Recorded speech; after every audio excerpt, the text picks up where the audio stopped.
모든 세계가 하나님의 말씀으로 지어진 줄을 우리가 아나니 보이는 것은 나타나는 것으로 말미암아 된 것이 아니니라.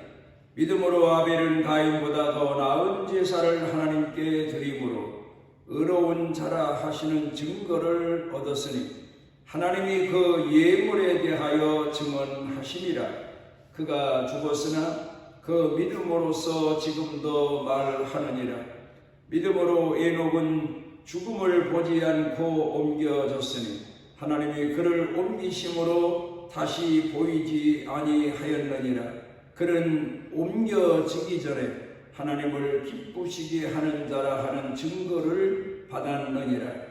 믿음이 없이는 하나님을 기쁘시게 하지 못하나니 하나님께 나아가는 자는 반드시 그가 계신 것과 또한 그가 자기를 찾는 자들에게 상 주시는 이심을 믿어야 할지니라.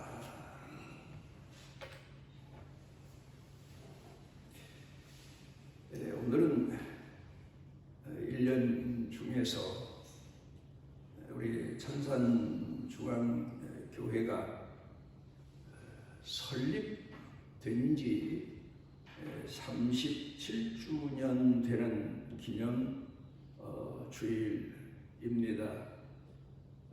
1976년 10월 3일 설립 예배를 드리고 시작한 교회가 오늘까지 47년 동안 성장해 왔습니다. 이 은혜를 헤아리며 하나님께서 우리 교회를 오늘까지 함께 하시고 성도들을 모아주시고 교회가 부흥 성장하도록 은혜 베푸시고 그리고 교회가 갖가지 사명을 다하도록 축복하신 은총을 요 며칠 동안 헤아려 보면서 참 하나님 은혜가 얼마나 감사한지를 다시 한번 마음에 새겼습니다. 47년 전 교회 처음 시작할 때에 남의 땅을 빌려서 천막을 치고 그리고 시작을 했는데 천막교회가 오늘 성장한 교회로 우뚝 서서 성도들과 함께 갖가지 사명을 다할 수 있게 된 하나님의 은혜가 얼마나 크고 감사한지 모릅니다.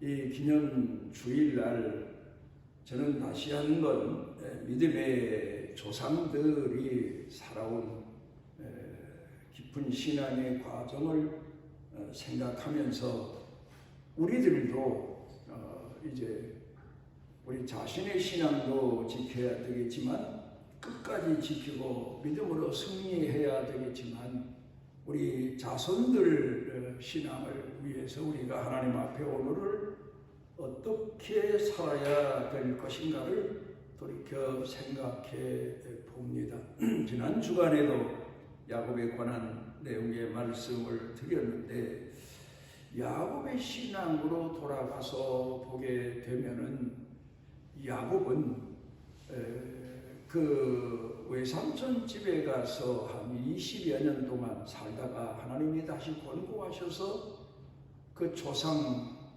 할아버지 아브라함에게 약속하신 땅으로 돌아옵니다. 그리고 이제 거기서 여생을 마칠까 했는데 하나님께서 다시 애굽으로 내려가게 하셨고 결국은 애굽에서 돌아오지 못하고 거기서 운명하고 맙니다. 그리고는 그가 운명하기 전에 아들 요셉을 부르고 자녀들을 불러서 자기 자신이 죽거든 자기 시신을 자기 할아버지 아버지가 묻혀있는 묘실에 가나안 땅에 가서 자기를 묻어 달라고 당부합니다. 그것은 사람들 개인의 소원이기도 하겠죠. 내가 타양에서 혹 죽더라도 내 시신이, 옛날 분들은 그리 생각했습니다. 시신이나마 고향 땅에 묻히고 싶다. 대부분 그런 이야기들이 많은데, 야곱은 개인적으로 이제 그런 마음도 있었겠지만 무엇보다도 자녀들로 하여금, 자손들로 하여금 조상에게, 아브라함 조상에게 약속하신 땅이기 때문에 본인 시신이라도 그곳에 가서 묻히고 자녀들이라도 그 땅을 잊지 아니하고 하나님이 언젠간 반드시 그 자녀 자손들 다 돌아와서 그 땅을 차지하게 하시리라 하는 믿음을 심어주기 위해서, 믿음을 유산으로 물려주기 위해서 그런 유언을 했습니다. 그런가 하면 그 아들 요셉은 그가 애굽에서 총리가 돼서 그 죽을 때까지 그 자신이 그 땅을 떠나지 못했고, 또 애굽에서 총리로 살다가 죽었기 때문에 애굽 사람들 의식에 의해서 애굽 땅에 묻히긴 합니다마는 그가 그 자녀 자손들을 모아놓고 유언한 것이 하나님은 약속을 지키시는 분이다.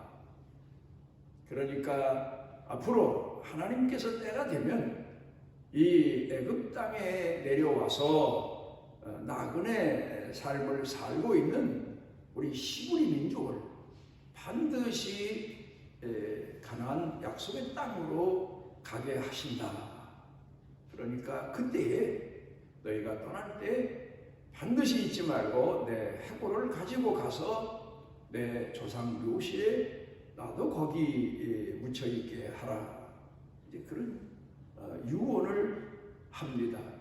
그러니까 이스라엘의 역사를 우리가 공부하고 눈여겨보게 되면은 하나님이 약속하신 약속을 본인만 믿은 게 아니라 그 자녀, 자손 대대로 신앙유산으로 물리면서 하나님께서는 아브라함에게만, 조상에게만 함께 하시고 축복하시기로 약속하시지 않으시고 그 자손 대대로 함께 하시고 약속하시고 그리고 권고하신 그런 내용들을 신앙 유산으로 물려서 후대에 가서도 그 믿음을 지키도록 그렇게 살았고 그렇게 유언을 했던 겁니다.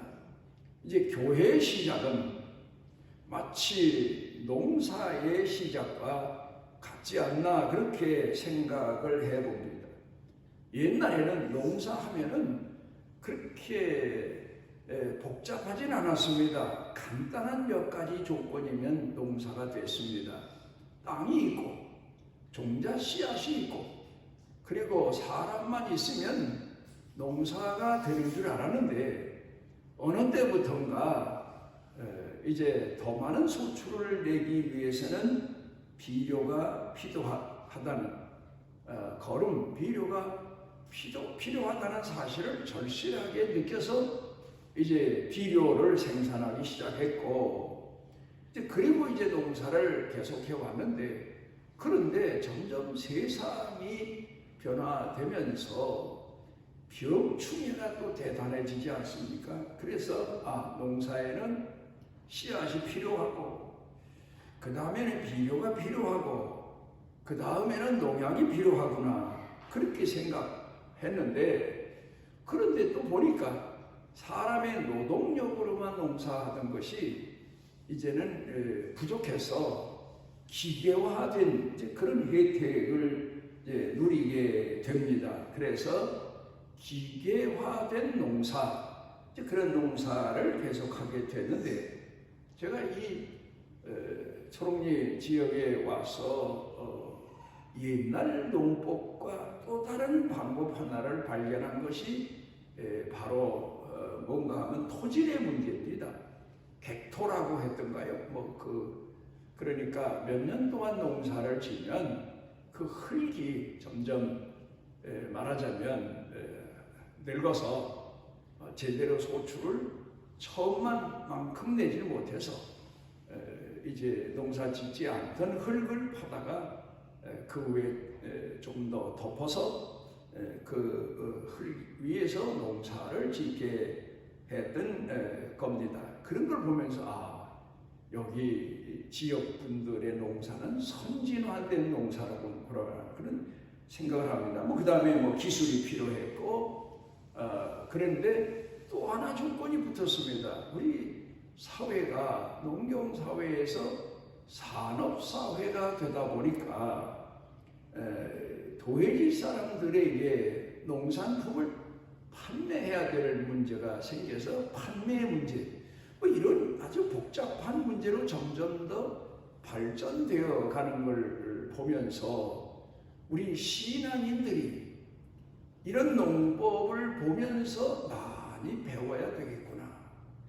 물론 성경에는 이미 세세하게 우리 신앙생활 잘하도록 가르친 내용이 참 많습니다만, 현대를 살면서 또 이 주변에 농사 짓는 분들을 보면서 또다시 신앙 농사에 대한 교훈을 여러 가지 면에서 얻게 됩니다.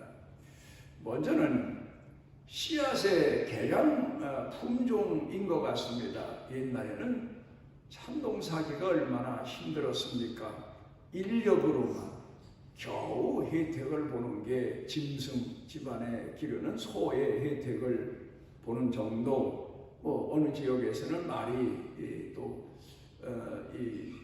농사 하는데 필요도 했다 그럽니다만, 거의 다 인력으로 했다가 소 농사로 했는데, 그 다음에는 이 소출이 그렇게 많지가 않습니다. 그래서 더 연구를 해서 나온 게, 제가 어렸을 때 기억하기로는 통일벼라는 것, 그게 나와서 보통 세 가마, 네 가마 소출하던 논에서 6, 7가마 배 이상을 소출했던 이제 그런 기억이, 어렸을 때 기억이, 젊었을 때 기억이 나긴 합니다. 그렇게 하면서 이제 농업이 발달돼서 오늘 우리 한국의 농촌의 농업 기술과 방법은 세계 수준으로 놓고 봐도 선진화된, 우리 한국이 공업면에서만 선진화된 게 아니라 농업도 선진화된 그런 시대를 살아가고 있습니다. 그런 면을 놓고 볼 때 우리가 신앙생활에 있어서 특별히 우리가 유의해야 될 것, 그게 바로 몇 가지가 있지 않나 하는 점에서 오늘 말씀을 드립니다. 성경 가운데 보게 되면은 심는 대로 거둔다, 예수님께서 말씀하신 절대적인 법칙입니다. 어떤 종자를 심느냐에 따라서 얼마만큼의 소득을 거두느냐 하는 점도 있지만, 마가복음 4장에 보게 되면 좋은 종자 씨앗을 심었음에도 불구하고 여러 가지 문제점이 발생해서 길가에 뿌려진 씨앗, 가시덤불에 뿌려진 씨앗, 돌짝밭에 뿌려진 씨앗, 아무리 종자가 좋아도 좋은 땅이 아니면 결코 소득을 거둘 수 없다. 좋은 땅에 떨어진 씨앗만이 30배, 60배, 100배 결실을 얻을 수 있다. 그런 말씀을 하셨습니다. 제가 자라온 과정을 놓고 생각해 보면 우리 조상들도요, 지금 가만히 생각해 보면 우리 한국이 일본과는 달리, 일본에는 우리보다 먼저 복음이 들어갔는데도 참 복음의 속도가 아주 느립니다. 그렇게 귀신을 많이 섬기고 별별 신을 다 섬기고 세계적으로 부자의 나라고 선진의 나라라고 추앙을 받으면서도 신앙면에 있어서는 도무지 복음의 씨앗이 떨어져서 결실을 맺지 못하는 아주 적은 소득만 보는 그런 땅이 일본인데, 우리나라는 복음이 들어온 지 몇 년 안 돼서, 물론 여러 가지 여건도 있고 하나님이 섭리하시고 축복하시고 역사하신 그런 과정도 있지만, 세계적으로 공업 발전뿐만 아니라 신앙면에 대해서 세계 사람들이 깜짝 놀랄 만큼 엄청난 발전을 가져오게 됐습니다. 그런데 우리 조상들을 돌이켜 생각해 보게 되면 우리 조상들도 물론 사람들이 불교를 다 숭상한 것 같지만 그러나 불교 이전부터 내려오는 원래적인 우리 나라의 종교가 있었습니다. 하늘님을 섬기는 그런 종교. 그런데 그 종교가 이 백성들로 인해서 계속 이어져 왔고, 그리고 나라의 임금님도 옛날에 나라에 우환이 있거나 재해가 있거나 그러면 천지신령 하느님께 제사를 드리면서 긍휼을 구했던 그런 전례적인 역사도 있습니다. 그래서 저는 그렇게 생각합니다. 우리 조상들이 가졌던 신앙을 절대로 비하해서 하는 말은 아닙니다. 그런데 성경을 통해 보면 우리 조상들이 가졌던 신앙을 일종의 재래 종교다. 저는 그렇게 생각을 합니다. 마치 요한복음 15장을 보면은 거기 예수님께서 들포도나무에 참 포도가 접목됐다. 그런 내용의 말씀을 하시고 계시지 않습니까? 그러니까 우리 조상들도 하느님에 대한, 천주교에서는 그래서 지금도 우리 기독교에서는 하나님이라고 하지만 천주교에서는 하늘님, 하느님, 이제 그래서 하느님이라는 이름 칭호를 붙여서 부릅니다만은 하늘님이라고 믿던, 천지신령이라고 믿던 신앙이 대단했습니다. 제 가족사를 놓고 봐도 제 어머니 아버지가 그 천지신령이신 하늘님에 대한 신앙이 누구보다 투철하셨다는 사실을 저는 어려서 자라면서 우리 할머니로부터 계속 들어왔습니다. 하늘님. 그런데 거기에 제가 이제 말하자면 들포도나무 같은 신앙 집안에서 참포도, 예수 그리스도의 복음을 받아들이는 신앙이 되면서부터 이제 신앙생활을 하게 됐고, 하나님께서 부르셔서 교회 목회자로 나머지 생을 살아오면서 하나님 앞에 쓰임받을 수 있었습니다. 그런데 이제 중요한 게 하나 있어요. 그게 뭔가 하면은 들포도나무에다가 참포도나무를 접목시켰으면 이제는 참포도 열매가 열리고 참포도 소출만 거두어 드려야 되는데, 제가 전에 한번 목회하는 동안입니다. 고향에 있는 시골집이 하나 있어서 거기 오르내리면서 거기다가 나무를 시장에서 사다가 심었었습니다. 그런데 다른 나무들은 그런 일이 없었는데 나무 하나가 이상한 현상이 일어난 겁니다. 다른 나무는 물론 이제 대개 과일나무는 접목을 시키지 않습니까? 접목을 시킨 나무를 가져다 심었더니 몇 년 만에 좋은 과일을 딸 수 있었는데 나무 하나가 이상한 현상을 보인 겁니다. 그게 뭔가 하면 접목을 시켰는데 그 아래, 그러니까 접목시킨 위에 나무는 좋은 이제 품종을 접목을 시켰는데 그 아래 뿌리 가까운데 있는 거기서 싹이 나와서 자란 거예요. 그 두여 가지 열매가 열린 거예요. 아마 하나님께서 저를 교훈하시기 위해서 그런 현상을 보게 하시잖아요. 그러니까 꼭대기는 좋은 열매가 열리고 아래 뿌리 있는데 가까운 데서 나온 가지에는 세상에 재래종이 열려놓은 거예요. 그래, 거기서 많은 교훈을 얻습니다. 우리가 이제 육의 사람으로 세상에 태어나 살다가 예수 그리스도를 구주로 영접하고 하나님의 말씀을 우리의 신앙 양식으로 삼고 하나님을 공경하는 신앙인으로 사는데 우리가 자주 옛날 육의 사람으로 돌아가는 경우가 참 많죠. 정욕의 사람으로 돌아가는 경우가 많죠. 정욕에 사로잡혀서 하나님께서 우리를 양육하시는 영의 사람이 비틀릴 때도 있고 시험 들 때도 있고 주저앉을 때도 있고 불평할 때도 있고 그렇습니다.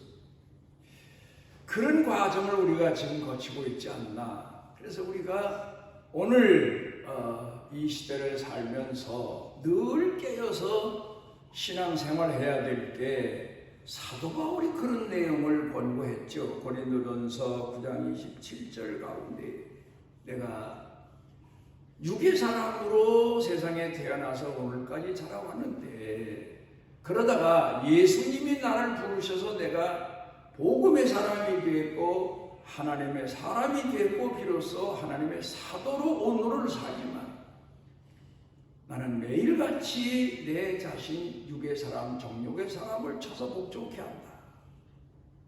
그 얘기를 하고 있습니다. 그러니까 우리 한국교회도 보면 하나님 앞에 부름을 받았으면 개량된 품종의 열매만 열려야 되는데 자기 욕망을 다스리지 못해서 그래서 하나님께 욕망을 가리우고 교회 문제가 생기고 그런 지도자들이 있는가 하면 성도들 중에도 예수를 믿는다고 하면서도 보면은 그 정욕의 사람에서 벗어나지 못해서 살아가는 이제 그런 사람들이 참 많습니다. 천재들은 어렸을 때부터 다르다. 이제 그런 얘기가 있지 않습니까? 어린 아이들을 키워보면 그 아이들에게서 배우는 것도 많지만 아이들을 어떻게 키워야 될 것인가를 우리가 하나님 말씀 앞에서 돌아볼 수 있어야 됩니다. 에디슨도 그랬지만 아인슈타인도 어렸을 때 학교에서 말썽쟁이였던 것 같아요. 그런데 학교에서 성적표를 보내면 통지표라고 보내죠. 보내는데 거기서 담임 선생님이 아인슈타인의 성적표 보낸 가정란 있죠. 가정에다 보내는 거기다가 뭐라고 썼는가 하면 이 아이는 아무리 교육을 시켜도 소용없는 아이입니다. 그런 내용을 적어보낸 거예요. 그리고 순위를 보니까 옛날에 순위를 먹였는데 맨 꼴찌예요. 아이 성적이. 그러니 아이가 그걸 받아가지고 집에 가면서 얼마나 걱정을 했겠어요. 엄마 아버지한테 나 오늘 혼났다. 근데 이 아이가 선생님이 그렇게 평가를 한 거는 다른 아이들보다 이상한 질문을 하는 거예요. 앞선 질문을 하거나 선생님이 감당 못할 질문을 하는 거야 아이가. 그래서 선생님이 화가 나서 얘는 내 지도를 내가 아무리 가르쳐도 소용없는 아이입니다. 뭐 그랬겠지 아마 그렇게 평가를 했겠죠. 그런데 그 성적표를 가져다가 어머니한테 먼저 내놨더니 어머니가 하는 얘기가 얘야 낙심하지 말아라. 남들과 같이 놓고 보면 네가 꼴찌지만 너 하나를 놓고 보면 특별한 의미에서 너는 1등이다. 우등이다. 그때의 아인슈타인이 나중에 커서도 그 어머니가 격려해 준 격려가 그렇게 고마울 수 없었다는 거예요. 그래, 자기는 학교 가면 선생님이 너는 뭐 꼴통이다, 문제아이다, 우리로 말하면 뭐 별별 소리를 다 했겠죠.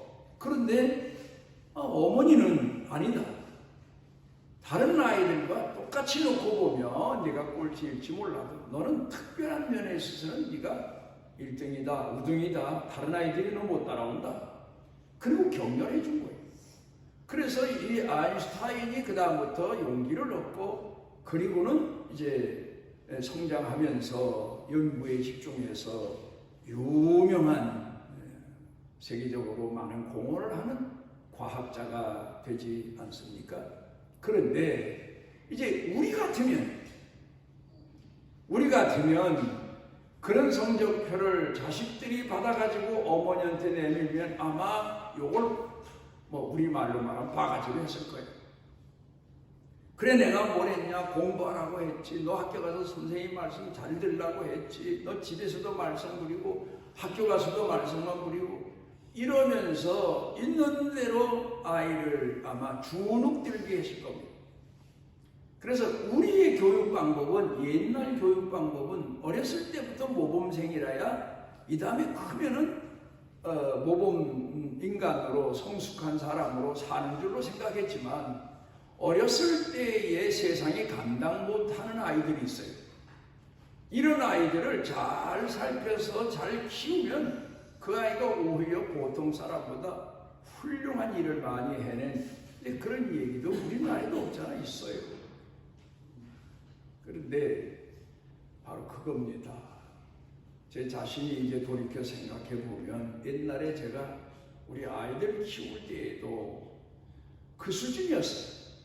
그저 전례적으로 내려오는 어렸을 때부터 착해야 되고 말 잘 들어야 되고 문제가 없어야 되고 공부 열심히 해야 되고 이건 기계화된 인간이지 인간 본연의 심리 파악을 제대로 하지 못한 어리석은 부모의 행동이었던 걸 두고 회개하고 후회하고 합니다마는 말썽을 피우는 아이, 왜 얘가 말썽을 피울까? 얘 아이가 원하는 게 뭔가? 얘 아이의 재능은 뭔가를 깊이 헤아려보면 이 아이는 발전이 있구나. 그런 아이를 바로 키우고 양육하고 그 아이에게 믿음을 주고 그 아이에게 위로를 주고 그런 부모, 그게 바로 선진화된 누구든지 할 수 없는 특별한 깨달음을 가지고 자녀를 양육한 에디슨 어머니나 아인슈타인 어머니 같은 분들, 이런 분들의 양육 방법이요, 제가 생각해 보면 그게 바로 기독교적인 양육 방법이에요. 물론 아이들을 키우면서 권면도 하고 뭐 때로는 징계도 하지만, 그러나 그거는 그저 일종의 아이들의 교육 방법일 뿐이지 그 대신 그 아이에게 믿음을 주고 용기를 주고 위로를 주고 그런 교육 방법, 그게 바로 성경적인 교육 방법. 영국의 처칠 수상이 2차 대전에 승리를 거두고 국가의 영웅으로 추앙받을 때에 기자들이 그 처칠 수상이 이런 사람이 되기까지의 과정을 다니면서 이제 조사한 것 같아요. 그러니까 학교 가서 선생님을 만나보고 이 처칠이 어렸을 때는 어땠습니까? 중학교 때는 어땠습니까? 고등학교 때, 대학교 때는 어땠습니까? 그 교수들을 쭉 만나고 교수들이 증언하기를 뭐 훌륭했다, 가능성이 있었다, 뭐 그런 여러 가지 칭찬을 했겠죠. 그때는 이제 대서특필해서 처칠을 만든 스승들, 뭐 대학 교수부터 처칠을 지금까지 지도해 온 그런 교수들에 관한 내용, 그 증언, 이런 거를 신문에 대문짝만하게 냈습니다. 그랬더니 처칠 수상이 그 신문에 난 걸 보고 하는 얘기가, 이분들도 나를 위해서 내 성장 과정의 교육 과정을 위해서 공헌하셨지만 세상이 모르는 정말 큰 스승 하나가 이 신문에는 없다. 사람들이, 기자들이 깜짝 놀라서 이게 무슨 소리입니까 했더니, 사실 내가 오늘 이렇게 된 것은 내 어머니 때문이다. 어머니의 교육이 나를 오늘 이렇게 만들었다. 사실 처칠 수상 하면은 유머도 많지만 문제도 많은 사람이에요, 성격상. 그런데 그렇게 공헌할 수 있었던 것은 어머니가 그 아이에게 심어준 믿음, 그겁니다. 바로 오늘 제가 말씀드리려고 하는 것은, 오늘 성경 본문에서 아벨, 에녹, 노아 이런 사람들에 관한 신앙 얘기를 쭉 기록하고 있어요. 그런데 그분들의 신앙 형편이 어땠습니까? 아벨은 우선 가족사부터가 문제가 많았죠. 늘 인간적이고 세속적이고 정욕적인 가인형 때문에 늘 문제가 일어났고, 아마도 아버지 어머니 마음을 많이 괴롭혔던 것 같고, 그런 가운데 온전한 신앙을 가지고 하나님을 공경하고 그리고 하나님 앞에 제물을 드린 그 일로 인해서 결국은 하나님은 기뻐 받으셨지만 형 가인이 시기해서 동생을 쳐 죽여 첫 번 순교자가 되지 않습니까? 그런 가운데서 신앙을 바로 지킨 사람. 그 다음에 에녹은 이 땅이 타락하고 부패했습니다. 그럴 때 하나님께서 너는 신앙을 지켜라, 죽지 않고 내가 데려가마 하신 약속을, 받은 그 약속을 가슴에 안고 지키고 끝까지 신앙을 지켜서 죽음을 붙잡고 하나님 앞에 간다. 그 다음에 노아는 세상을 내가 물로 심판한다 120년 후에. 그걸 어떻게 믿습니까? 그런데 방주를 지었어요. 120년 동안. 그런 그 믿음을 통해서 어려운 여건 가운데서 타락하고 부패한 세상에서 혼자 믿음을 지키며 자녀들을 데리고 하나님의 말씀에 순종해서 끝까지 신앙생활을 한다는 게 얼마나 힘듭니까? 근데 믿음 생활을 하나님 말씀만 의지하고 했어요. 오늘 우리가 이 시대를 살면서 세속의 유혹이, 미혹이 그 어느 시대보다 많은 때입니다. 물질 만능 시대를 우리가 살고 있는데 세상의 유혹이, 미혹이 교회를 뒤 흔들어 놓고 성도들을 흔들어 놓습니다. 그런 가운데서도 우리가 하나님의 말씀과 성령만 의지하고 하나님 말씀에 순종하고 약속을 믿고 우리도 에녹처럼 우리도 비록 아벨처럼 순교당할지라도 말씀만 믿고 그리고 하나님 앞에 충성하고 헌신하고 성령을 의지해서 내 감정을 의지하지 않고 말씀과 내 성령을 의지해서 끝까지 믿음을 지키고 믿음으로 승리하는 그런 교회 성도들 모두가 되시기를 바랍니다. 오늘 우리를 주의 전에 모아주시고 우리 자신에게 베푸신 은혜를 헤아리고 또 우리가 앞으로 나아갈 길을 분명히 가슴에 새기고 오늘 많은 시련 가운데서도 믿음 잃지 않고 살아가는 은혜를 권고해 주신 은혜를 감사드립니다. 주님 기도하옵는 것은 주께서 피로 값주시고 사신 교회들이 이 땅에 수도 없이 많사오니 그 교회와 성도들, 목회자들 모두가 다 말씀과 성령만 의지하고 주 앞에 끝까지 충성해서 믿음으로 승리하는 은혜와 복을 긍휼하시는 종을 한국 교회 중에 우리 교회 중에 넘치도록 더하여 주옵소서. 예수님 이름으로 기도드리옵나이다. 하나님 여호와께서 그 날개 아래 보호를 받으러 온 내게 온전한 상 주시기를 원하노라. 피로 값주시고 주의 몸된 교회 아버지 하나님의 교회를 사신 우리 주 예수 그리스도의 무한하신 은혜와 세상 끝날까지 우리를 품에 품으시고 사랑하시고 포기치 아니하시는 아버지 하나님의 만극하신 사랑과 우리 속에 내재하셔서 늘 말씀을 권고해 주시고 늘 신앙의 빛을 비추어 주시고 위로해 주시고 능력 주시고 우리를 일으켜 세우시고 함께 하시는 성령님의 능력의 은총이 사랑하는 자녀들 생각, 마음, 머리 위에 영육간에 사는 생활 중에 가족 중에 일터 경영 중에 온 교회 중에 넘치고 넘치도록 함께 하시기를 축원하옵나이다.